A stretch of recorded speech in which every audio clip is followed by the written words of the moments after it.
হুজুর সাহেব,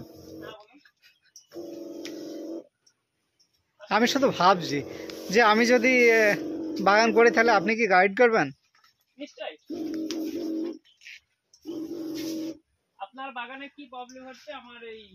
না, বাগান তো আমি এখনো করিনি, ওই কারণে আর কি আপনাকে জিজ্ঞাসা করা আপনার বাগানের যে এত ছোট গাছে কিভাবে যদি এত কেউ অল্প কোনো সময় রকমের বাগান সম্পর্কে, কলা সম্পর্কে, কিংবা আম সম্পর্কে, কাঁঠাল সম্পর্কে, লিচু সম্পর্কে যদি কোনো রকম কিছু জানার কিছু থাকে আমাদের এই ভিডিওতেই আপনার কমেন্ট বক্সে আপনি কমেন্ট করতে পারেন। আর কমেন্ট বক্সে আপনার ছবিটা দিয়ে দিতে পারেন কি প্রবলেম হচ্ছে, আমি ওষুধ বলে দেবো ইনশাআল্লাহ।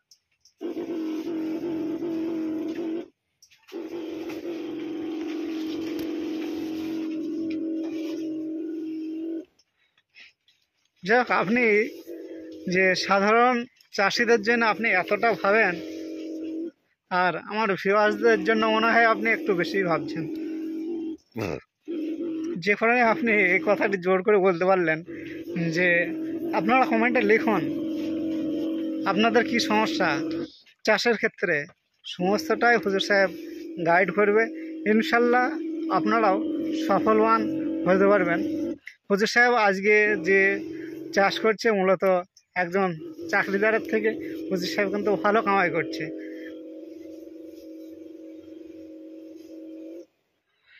আর আপনারা এই পেজটিকে ফলো করুন।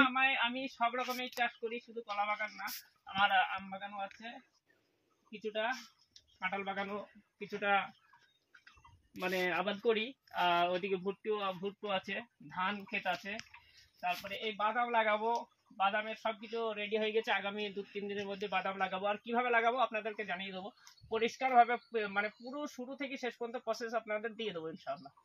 আর বাদাম তো ইনশাআল্লাহ যদি ঠিকঠাক আবাদ করা যায় কুইন্টালে মানে 5 থেকে 7 কুইন্টাল